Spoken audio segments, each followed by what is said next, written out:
Bismillahirrahmanirrahim. Assalamualaikum warahmatullahi wabarakatuh. Nama saya Muhammad Iqbal Adib bin Mustafa. Nombor matrik 054041.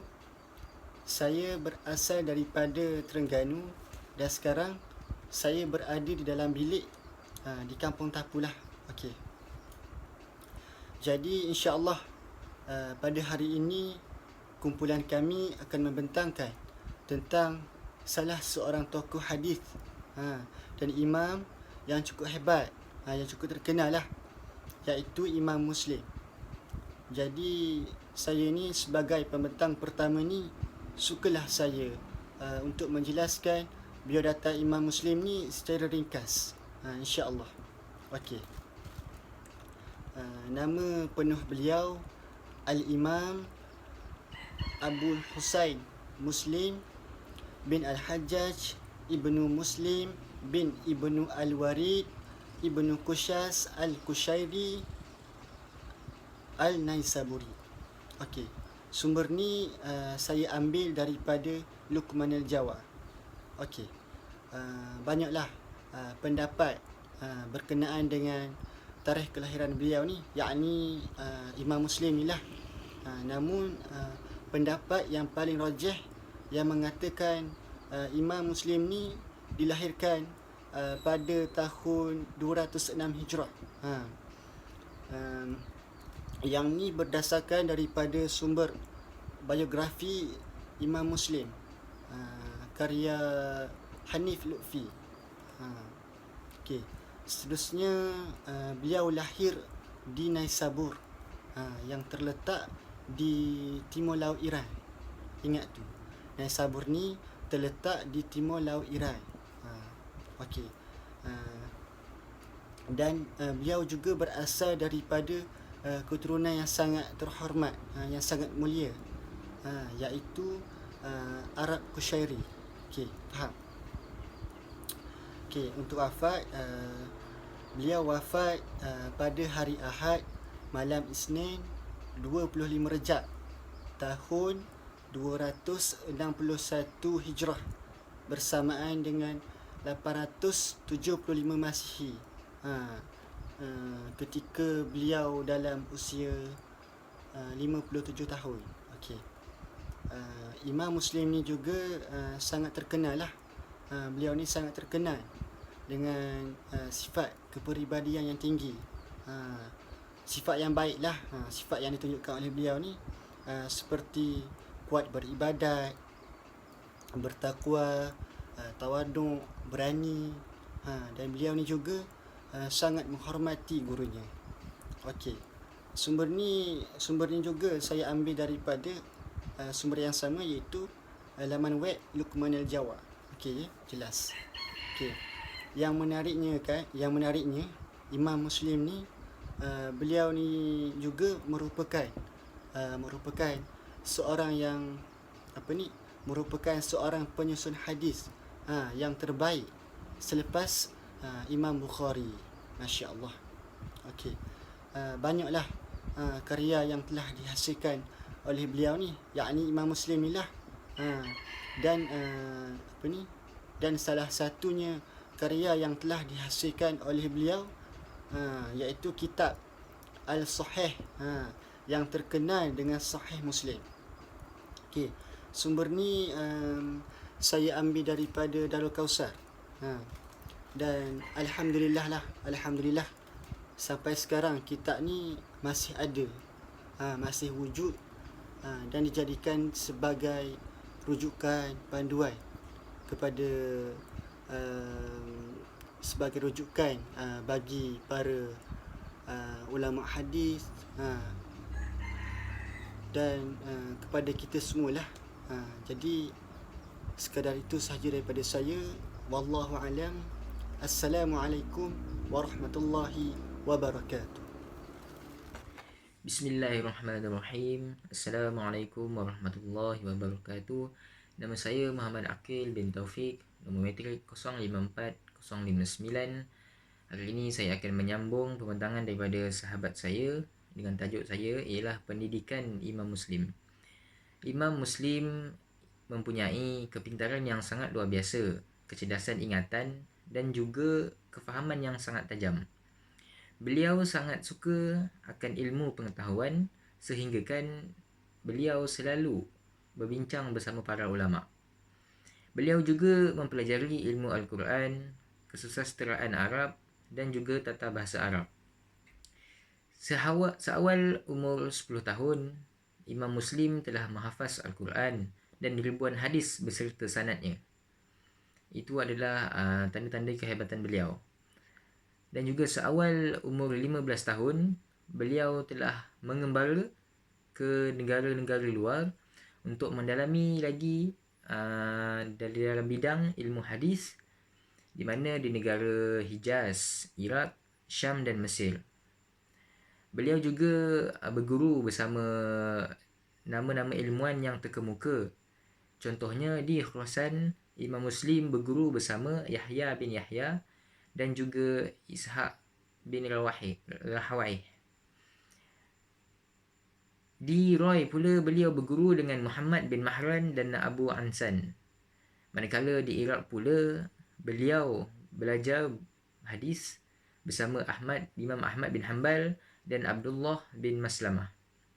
Selain itu di Hijaz beliau juga berguru ilmu hadis bersama dengan Sa'id bin Mansur dan Abu Zar.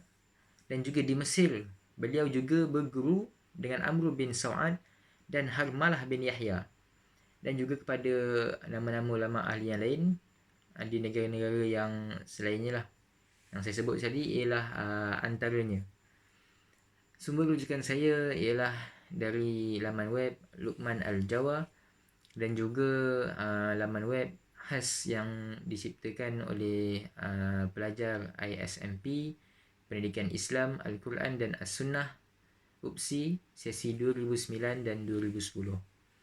Sekian daripada saya. Assalamualaikum warahmatullahi wabarakatuh. Assalamualaikum warahmatullahi wabarakatuh. Nama Muhammad Khalil Rahman bin Hashim, nombor metrik 052109. Hari ini saya akan sambung tentang Imam Muslim, pendidikan Imam Muslim. Imam Muslim ni juga dia sering mengunjungi Baghdad untuk belajar dengan ulama-ulama ahli hadis lah, dan belajar ilmu-ilmu berkaitan ilmu hadis. Lepas tu dan kunjungan dia yang terakhir pada 259 Hijrah, semasa Imam Bukhari datang ke Naisabur.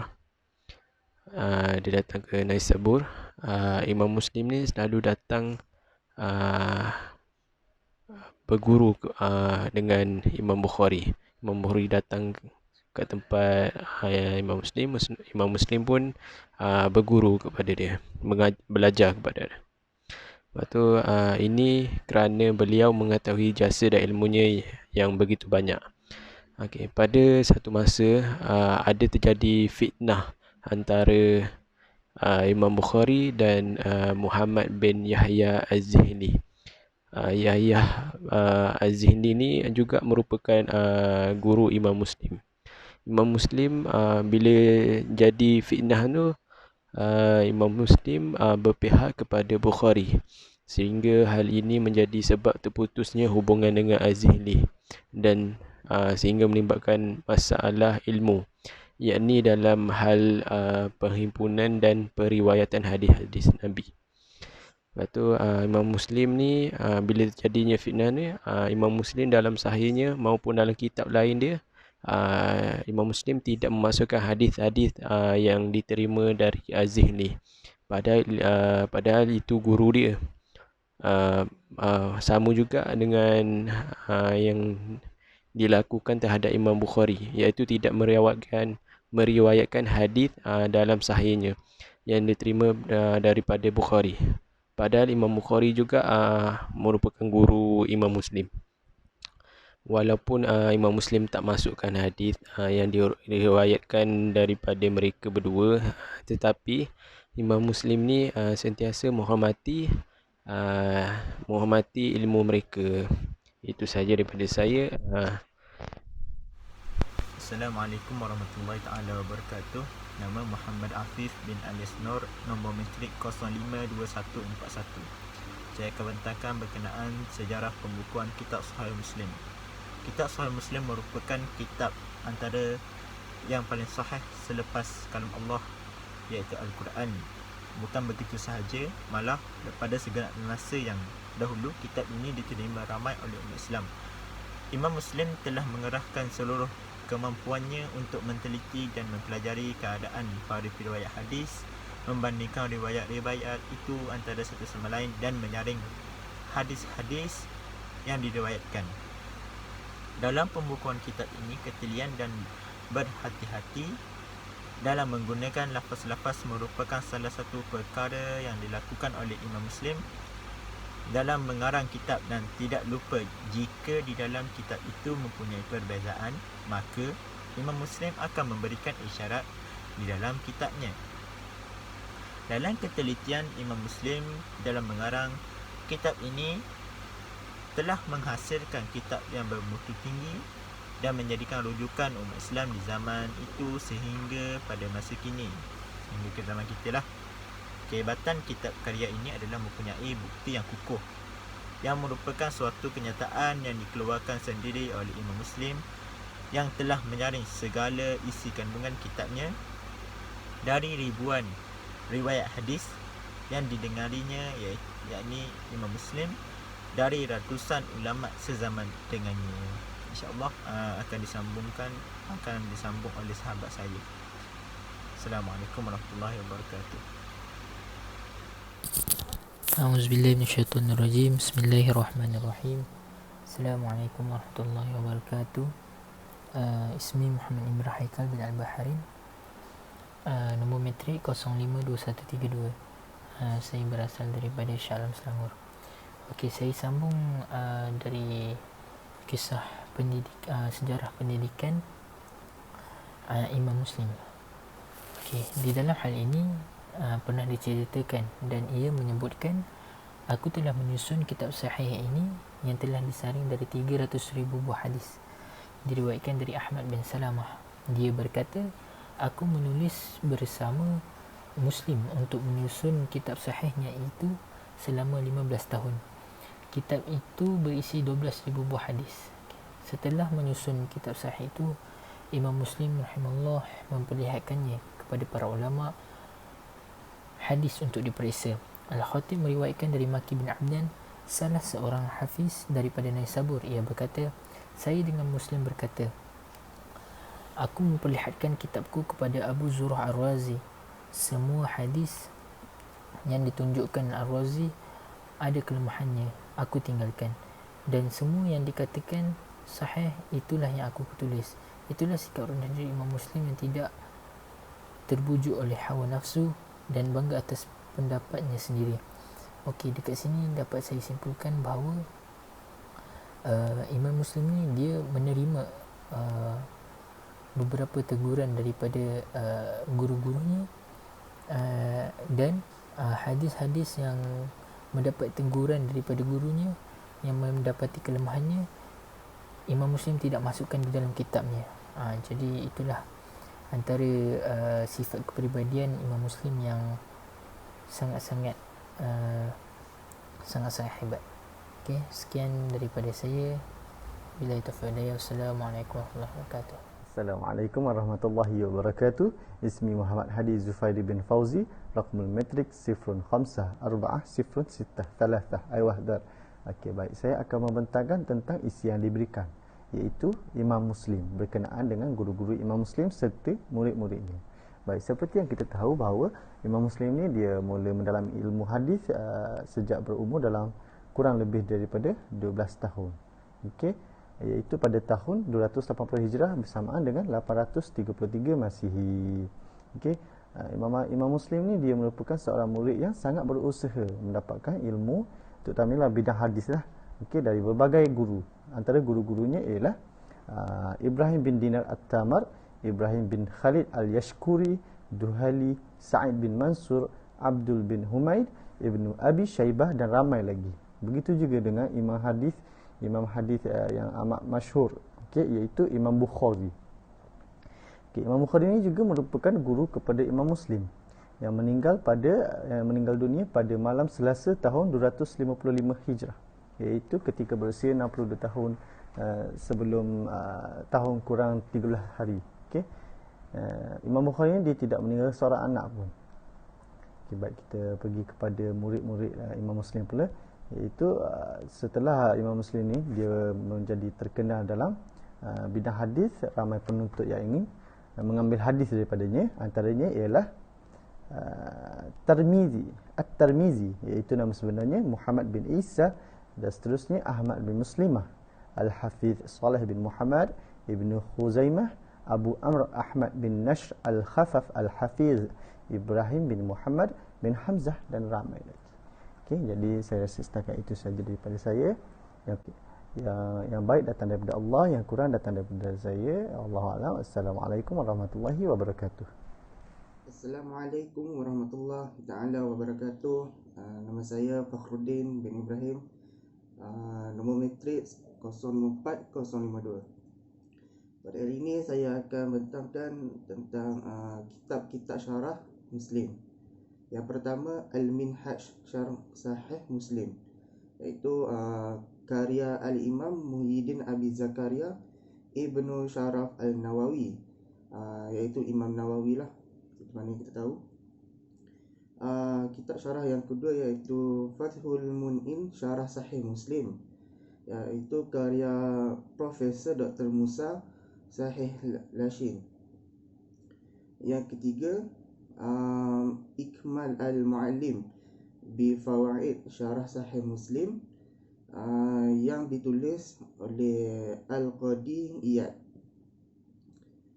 Seterusnya, Al-Siraj Al-Wahhad fi Kashf Matalib Ibnu Al-Hajjaj, karya oleh Abi Al-Tayyib Muhammad Siddiq Khan bin Hasan bin Ali. Jadi seterusnya saya masuk kepada isi kandungan kitab lah, isi kandungan kitab Sahih Muslim.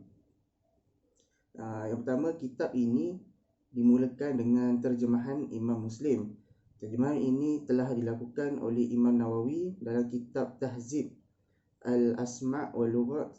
Imam Nawawi memperkenalkan sedikit sebanyak tentang biodata Imam Muslim, sama ada dari segi latar belakang kehidupannya dan dia punya pendidikannya lah.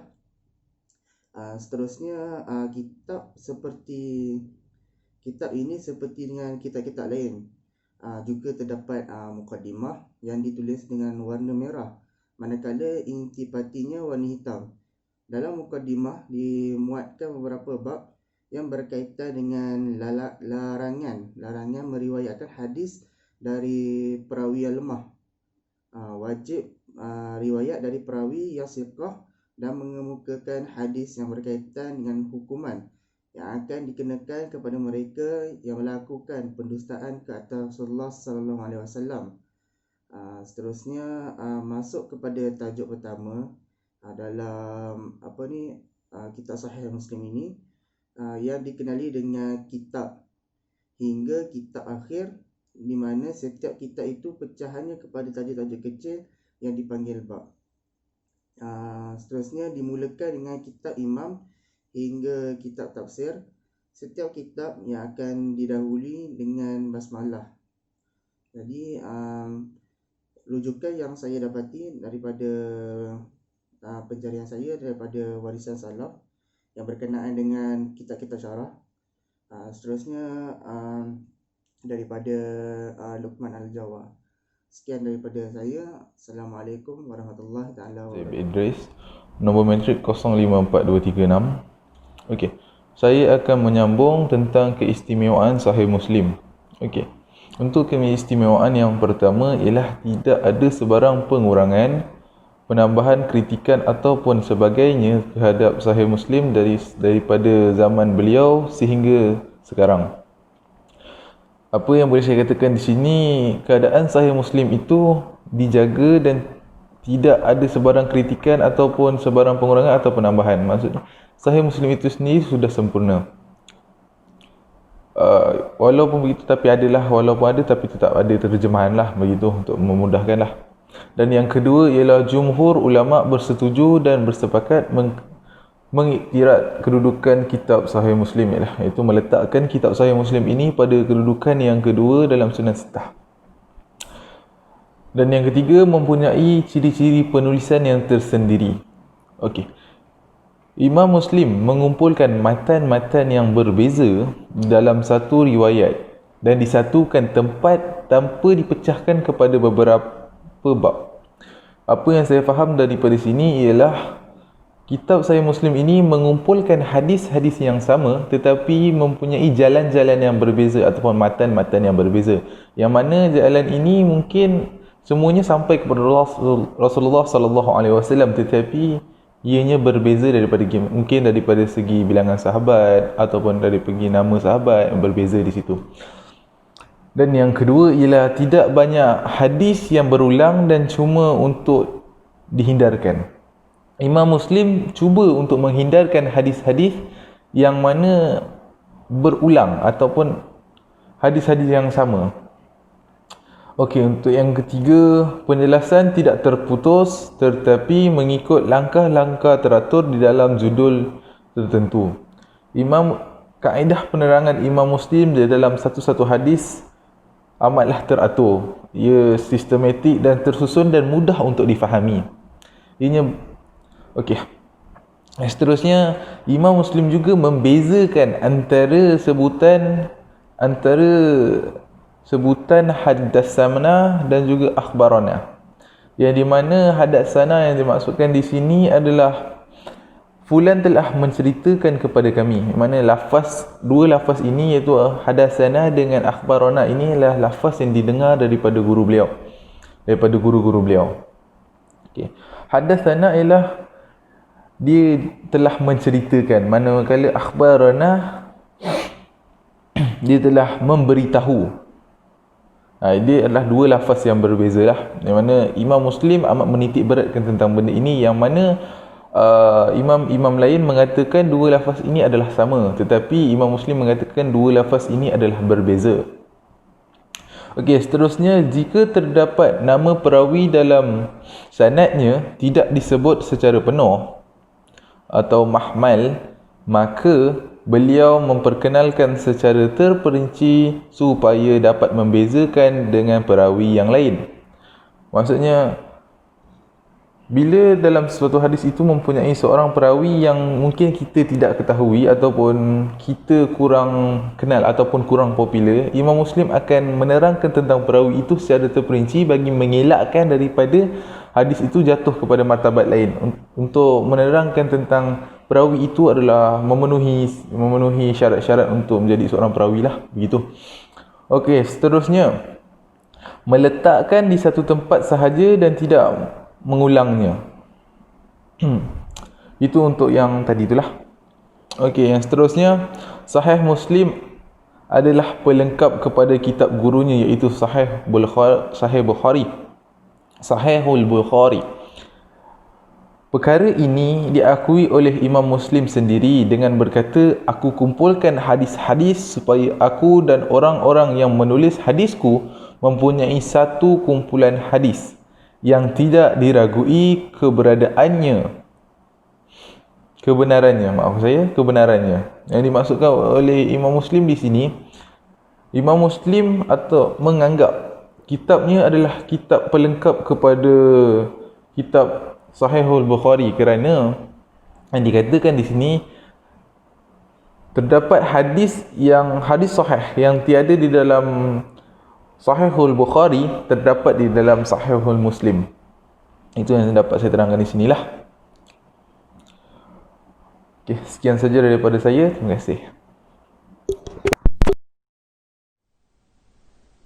Assalamualaikum warahmatullahi wabarakatuh. Nama saya Muhammad Hazim bin Suhaimi, nombor matrik 052140.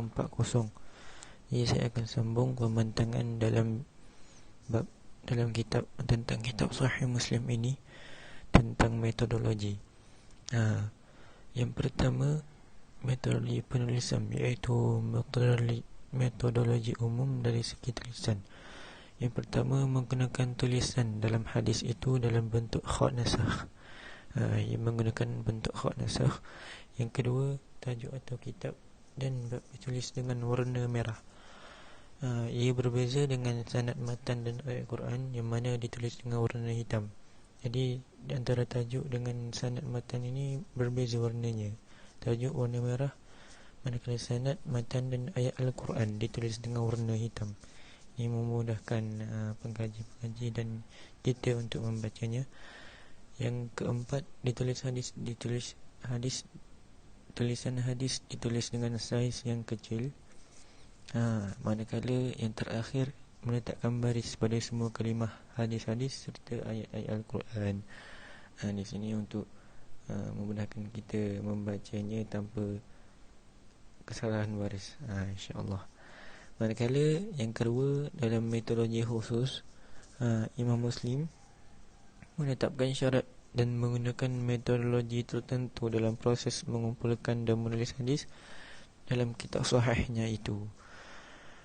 Yang pertama, tidak meriwayatkan dalam Sahih Muslim ini, dalam penulisannya mengumpulkan dan menulis hadis, tidak meriwayatkan hadis kecuali daripada perawi yang adil. Adil, kuat hafalannya, jujur, amanah dan juga tidak pelupa. Ini untuk mengelakkan daripada berlakunya hadis yang tidak elok lah, yang palsu ke. Tidak meriwayatkan hadis daripada perawi yang tidak meriwayatkan hadis kecuali daripada perawi yang adil, kuat hafalan itu. Manakala yang kedua, hadis yang diriwayatkan mestilah bersama sanad dari awal sanad sampai ke akhir. Hadis yang diriwayatkan ini mestilah bersama sanad daripada awal sampai ke akhir. Manakala yang terakhir pula, hadis itu mestilah disandarkan kepada Rasulullah sallallahu alaihi wasallam. Hadis-hadis yang dalam sahih ini perlulah disandarkan kepada Rasulullah sallallahu alaihi wasallam dan bukannya orang lain. Itu antara metodologi yang rujukan saya daripada Khazanah Republik, laman web My Hadis Islam. InsyaAllah itu sahaja daripada saya. Billahi taufiq wal hidayah. Wabillahi taufiq wal hidayah. Wassalamualaikum warahmatullahi wabarakatuh. Sekian, terima kasih. Bismillahirrahmanirrahim. Assalamualaikum warahmatullahi wabarakatuh. Nama saya Muhammad Zufali bin Zubahir, nombor metrik 052180. Sekarang saya akan menerangkan tentang kitab Sahih Muslim, ada berapa bilangan hadisnya. Kitab Sahih Muslim merupakan salah satu kitab yang sahih, mempunyai bilangan hadis yang banyak dan menjadi rujukan oleh umat Islam pada masa kini. Bilangan hadis tidak berulang yang dimuat oleh Imam Muslim dalam Sahih Muslim adalah 4,000, manakala jumlah kesemua hadis yang disebut secara berulang adalah sebanyak 12,000. Di dalam artikel Luqman Jawa ada menyatakan bahawa Imam Muslim pernah berkata, saya susunkan musnad as-sahih ini dari 300,000 hadis yang didengari. Oleh itu, mengenai perkara ini terdapat juga beberapa pendapat ulama lain yang berkata mengenai bilangan hadis di dalam kitab Sahih Muslim. Pendapat pertama dari Hafiz Al-Iraqi berkata, dengan mengambil kira hadis-hadis yang berulang, jumlah hadisnya lebih banyak dari yang terdapat dalam kitab Bukhari kerana turuk yang pelbagai. Katanya bilangannya 12,000 hadis dan 4,000 hadis tanpa mengira hadis berulang. Manakala pendapat kedua pula daripada Winsky, beliau menyenaraikan di dalam kitab beliau pada pengawalan kitab, iaitu kitab Miftah Hunus Al-Sunnah, hadis-hadis utama yang setiap tajuk utama terdapat dalam Sahih Muslim telah menyebut yang jumlah hadisnya adalah 5,781 hadis. Itu sekian daripada saya.